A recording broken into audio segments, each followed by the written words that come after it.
आप सभी को नमस्कार, सभी को राम राम।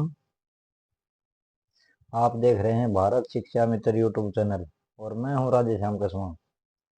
आज का हमारा टॉपिक है अपना यूजीसी नेट हिंदी का दो हिंदी साहित्य का इतिहास। इसमें से अपना टॉपिक है हिंदी एकांकी, इसकी परिभाषा, स्वरूप, विकास और अंत में इसके एमसीक्यू देखेंगे। ये पढ़ेंगे आज हम। आइए शुरू करते हैं। परिभाषा और विशेषताएं। एकांकी का अर्थ है एक अंक वाला। नाटक में 3-4 अंक भी होते हैं, ज्यादा भी होते हैं, लेकिन एकांकी में एक ही अंक होता है। यह नाटक के समान अभिनय से संबंधित विधा है जिसमें किसी एक घटना या विषय को एक ही अंक में प्रस्तुत किया जाता है। इसको समय सीमा कितनी होती है? प्राय 20-30 मिनट में प्रदर्शित की जा सकती है। ये संकलंतर संकलंतर क्या है? एकांकी में स्थान, समय और घटना की एकता अनिवार्य मानी जाती है। शिल्प इसका क्या है? इसमें प्रभाव की एकाग्रता, मितव्ययता और केवल एक मुख्य दवंद या चरमोत्कर्ष होता है। विकास के प्रमुख चरण और एकांकीकार। हिंदी एकांकी के विकास को मुख्य रूप से 4-5 चरणों में विभाजित किया जा सकता है। भारतेंदु युग प्रथम चरण। इस काल में अनुदित और मौलिक दोनों प्रकार के एकांकी लिखे गए। प्रमुख रचनाएं: भारतेंदु कृत, विशेष्य विषमोषधम, प्रेम जोगिनी अपूर्ण, नील देवी और राधा चरण गोस्वामी कृत तन मन धन गोसाई अर्पण। रहता है प्रसाद युग द्वितीय चरण। जयशंकर प्रसाद कृत एक घूंट 1929 को आधुनिक एकांकी के लक्षणों से युक्त महत्वपूर्ण रचना माना जाता है। एक घूंट। तृतीय चरण 1938 से शुरू होता है। ये हंस के एकांकी विशेषांक 1938 से इसकी शुरुआत मानी जाती है। भुवनेश्वर प्रसाद, इनका संग्रह कारवां 1935 पाश्चात्य शिल्प से प्रभावित है। और डॉक्टर राम कुमार वर्मा, इन्हें हिंदी एकांकी का जनक माना जाता है। उनकी प्रमुख रचना है पृथ्वीराज की आंखें 1938, रेशमी टाई 1941। इनका प्रकाशन वर्ष है। शपथ किरण, कौमुदी महोत्सव और दीपदान। चतुर्थ एवं आधुनिक चरण। इसमें मनोविज्ञान और यथार्थवादी चित्रण पर बल दिया गया है। इसकी एकांकीकार उपेंद्र नाथ हसक, लक्ष्मी का स्वागत है, अधिकार का रक्षक है, देवताओं की छाया में। फिर इसके बाद आते हैं डॉक्टर लक्ष्मी नारायण लाल। इन्होंने लोक नाट्य शैली का प्रयोग किया है। इनके प्रमुख संग्रह हैं ताजमहल के आंसू 1950, पर्वत के पीछे, नाटक बहरंगी बहुरंगी 1961। अन्य महत्वपूर्ण एकांकीकार कौन है? जगदीश चंद्र माथुर, भोर का तारा, ओ मेरे सपने, उदय शंकर भट्ट, स्त्री का हृदय, 10,000, विष्णु प्रभाकर, सेठ गोविंद दास। 10,000 लिखा, ये भी एकांकी है। हिंदी रंगमंच और विकास के चरण। हिंदी रंगमंच की जड़ें संस्कृत नाटक और लोक रंगमंच तथा पारसी रंगमंच में है। प्रथम मंचित नाटक देखते हैं जी। 3 अप्रैल 1868 को बनारस में शीतला प्रसाद त्रिपाठी कृत जानकी मंगल का मंचन हुआ, जिसे हिंदी रंगमंच दिवस के रूप में मनाया जाता है। इस नाटक में भारतेंदु हरिश्चंद्र ने लक्ष्मण की भूमिका निभाई थी। पारसी रंगमंच, इसका हिंदी रंगमंच के विकास में ऐतिहासिक योगदान है। किसका? पारसी रंगमंच का। अल्फ्रेड नाटक मंडली 1871 प्रमुख थी। महत्वपूर्ण संस्थाएं: नेशनल थिएटर 1884, यहाँ अंधेर नगरी का प्रथम मंचन हुआ था बनारस में, नेशनल थिएटर में 1884 में। भारतेंदु नाटक मंडली 1906, इसने प्रसाद के नाटकों को भी मंचित किया।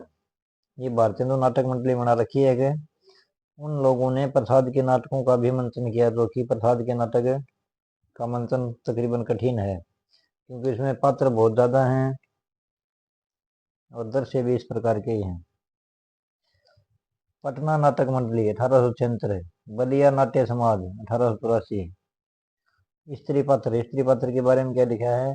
प्रारंभ में पुरुष ही स्त्री पात्र बनते थे, लेकिन 1939 में काशी हिंदू विश्वविद्यालय की विक्रम परिषद ने स्त्रियों द्वारा अभिनय की परंपरा डाली पहली बार। हिंदी का लोक रंगमंच। लोक रंगमंच जनमानस की स्वाभाविक अभिव्यक्ति है और क्षेत्रीय भाषाओं में होता है।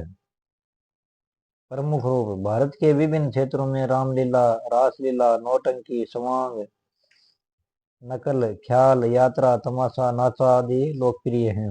जैसे हरियाणा में सांग है। विशेषताएं, इसमें दर्शक और अभिनेता के बीच सीधा संवाद होता है। ये धार्मिक अनुष्ठानों, मेलों और त्योहारों से उत्पन्न होता है। माच, मालवा, यह उज्जैन मध्य प्रदेश का प्रमुख लोक नाट्य है जिसकी शुरुआत गुरु गोपाल जी ने की थी।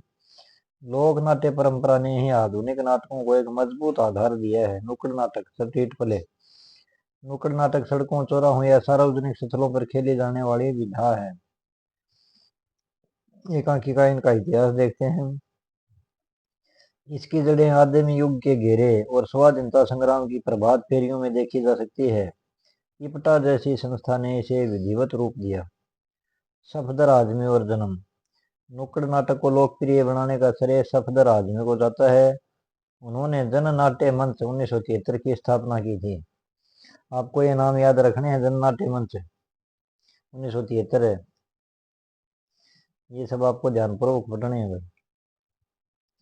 उनके लोकप्रिय नाटक सफदर आजमी के मशीन, औरत, हल्ला बोल।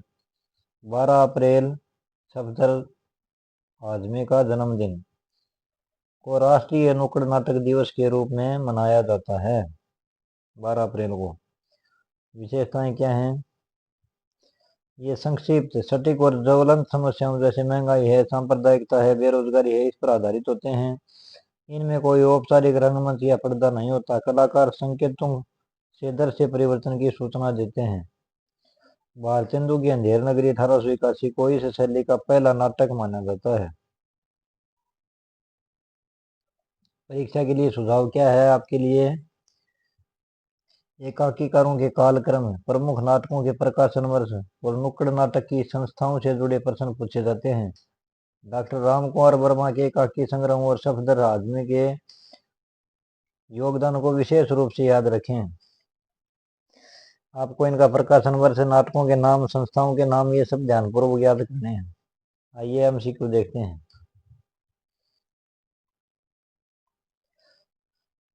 हिंदी एकांकी के उद्भव और विकास के संबंध में निम्नलिखित कथनों पर विचार कीजिए।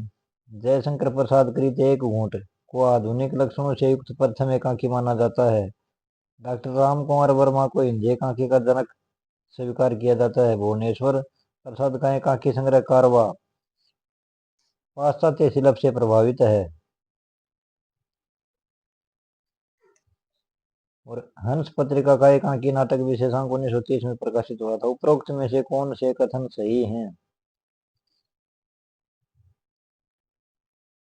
ए, बी, सी, डी, इनमें से आपको देखना भाई कौन कौन से सही हैं। इसका उत्तर है बी, 1, 2 और 3 सही हैं। इसकी व्याख्या लिखिए। हंस का एकांकी विशेषांक मई 1938 में प्रकाशित हुआ था, न कि 1930 में।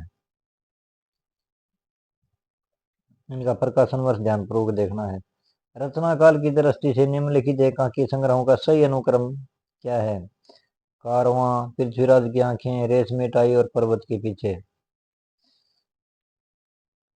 इसका उत्तर है कारवां 1935, पृथ्वीराज की आंखें 1938, रेशमी टाई 1941 और पर्वत के पीछे 1952। ये कालक्रम आपको ध्यानपूर्वक याद करने हैं। अपने नोट्स बनाए, उसमें लिख लेना। प्रश्न 3, सूची 1 को सूची 2 से मिलाइए। सूची 1 में है एकांकीकार और सूची 2 में उनकी रचना। डॉक्टर लक्ष्मी नारायण लाल।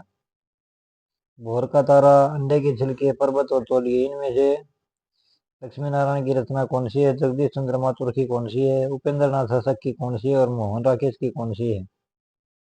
ये मिलान करना है। तो इसका उत्तर है ए, लक्ष्मी नारायण की पर्वत के पीछे, ये है। आप मिलान कर लेना। ये भाग्य स्थापना और तर्क वाले प्रश्न। नुक्कड़ नाटक आमतौर पर संक्षिप्त और सटीक होते हैं।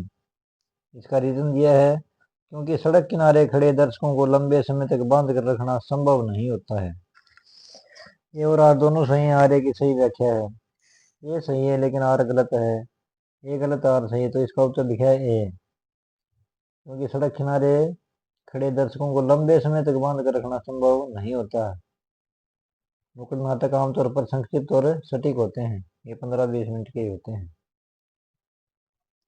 अगला प्रश्न देखते हैं, हिंदी रंगमंच के इतिहास के संबंध में कौन सा युगम असंगत है?